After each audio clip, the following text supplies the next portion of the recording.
Manila.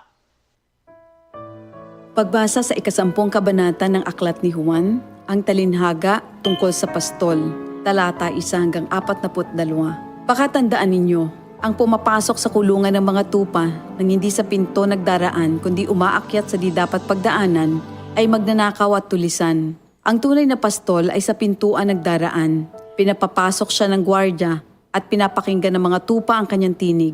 Tinatawag niya ang kanyang mga tupa sa kani-kanilang pangalan at inilalabas sa kulungan. Kapag nailabas na, siya'y nangunguna sa kanila at sumusunod naman ang mga ito sapagkat kilala nila ang kanyang tinig. Hindi siya sumusunod sa iba kundi patakbong lumalayo sapagkat hindi nila kilala ang tinig ng iba. Sinabi ni Jesus, ang talinhagang ito, ngunit hindi nila nauunawaan ang ibig niyang sabihin. Kaya't muling sinabi ni Jesus, pakatandaan niyo, ako nga ang pintuang dinaraanan ng mga tupa. Ang mga nauna sa akin ay mga magnanakaw at mga tulisan, ngunit hindi sila pinapakinggan ng mga tupa. Ako ang pintuan. Ang sinumang pumapasok sa pamamagitan ko ay maliligtas. Papasok siya't lalabas at makakatagpo ng pastulan. Dumarating ang magnanakaw para lamang magnakaw, pumatay at manira. Naparito ako upang ang mga tupa ay magkaroon ng buhay, ng isang buhay na masagana at ganap. Ako ang mabuting pastol. Iniaalay ng mabuting pastol ang kanyang buhay para sa mga tupa. Ang bayaran ay tumatakas kapag may dumarating na asong gubat. Iniiwan niya mga tupa palibhas ay hindi siya pastol at hindi kanya ang mga ito. Kaya't sinusunggaban ng asong gubat ang mga ito at binubulabog. Tumatakas siya palibhas ay bayaran lamang at walang malasakit sa mga tupa. Ako nga ang mabuting pastol. Kung paanong kilala ko ng Ama, kilala ko. Gayon din naman, kilala ko ang aking mga tupa at ako'y kilala nila. At iniaalay ko ang aking buhay para sa aking mga tupa. Mayroon akong iba pang mga tupa na wala pa sa kulungang ito. Kinakailangan sila'y ipasok ko rin at papakinggan naman nila ang aking tinig. Sa gayon magiging isa na lamang ang kawan at isa ang pastol. Dahil dito'y minamahal ako ng Ama sapagkat iniaalay ko ang aking buhay upang ito'y kunin kong muli. Walang makakakuha ng aking buhay kusa ko itong ibinibigay.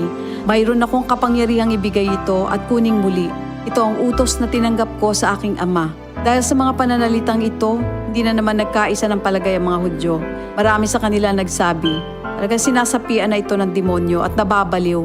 Bakit ba kayo nakikinig sa kanya? Sinabi naman ng iba, hindi nakakapagsalita ng gano'n ng isang sinasapian ng demonyo. Nakakapagpagaling ba ng bulag ang demonyo? Taglamig na noon at kasalukuyang ipinagdiriwang sa Jerusalem ang pista ng pagtatalaga ng templo. At habang naglalakad si Jesus sa templo, sa portiko ni Solomon, pinaligiran siya ng mga Hudyo at sinabi sa kanya, hanggang kailan mo ba kami ilalagay sa alanganin? Kung ikaw nga ang Kristo, sabihin mo na ng tuwiran. At sumagot si Jesus, sinabi ko na sa inyo, ngunit ayaw ninyong maniwala. Ang mga ginagawa ko sa pangalan ng aking Ama ay nagpapatotoo tungkol sa akin.